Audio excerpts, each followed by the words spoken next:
नमस्ते दोस्तों, मैं पल्लवी आप सबका फिर एक बार मैत्री दोस्ती कॉर्नर इस YouTube चैनल पर स्वागत करती हूँ। और आज हम स्वामी विवेकानंद जी के जीवन से जुड़े एक प्रेरक किस्से के बारे में जानेंगे, जिसका नाम है भगवान होने का सबूत, द प्रूफ ऑफ गॉड।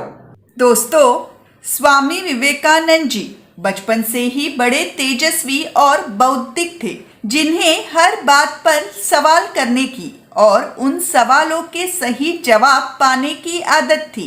एक दिन जब वे सिर्फ 19 वर्ष के थे, तब स्वामी रामकृष्ण परमहंस जी के पास आए और पूछा, आप हर समय भगवान की बात किया करते हैं, मुझे भगवान होने का सबूत दिखाओ। रामकृष्ण बड़े ही सरल थे।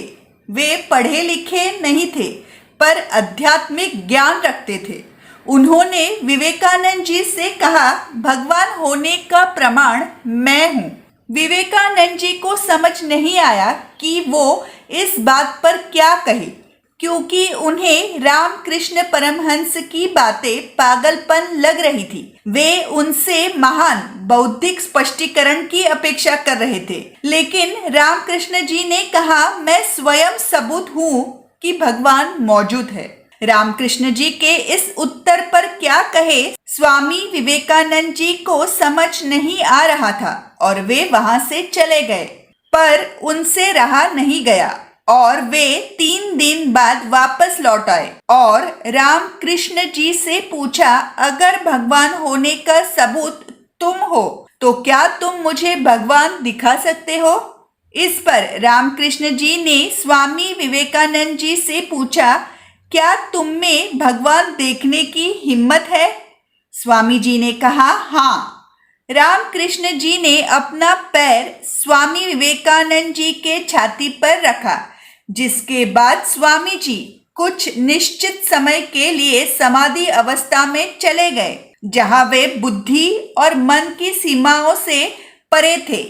वे लगभग 12 घंटे तक इससे बाहर नहीं आए और जब वे समाधि से बाहर निकले तो इस अनुभव से वो पूरी तरह से बदल चुके थे।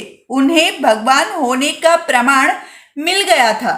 उस अनुभव के बाद उन्होंने रामकृष्ण परमहंस जी को अपना आध्यात्मिक गुरु मान लिया और फिर कभी उनकी जीवन काल में उनके मन में ये सवाल नहीं आया। तो दोस्तों, ये था स्वामी विवेकानंद जी के जीवन से जुड़ा एक प्रेरक किस्सा। कैसा लगा ये वीडियो मुझे कमेंट्स करके ज़रूर बताएं।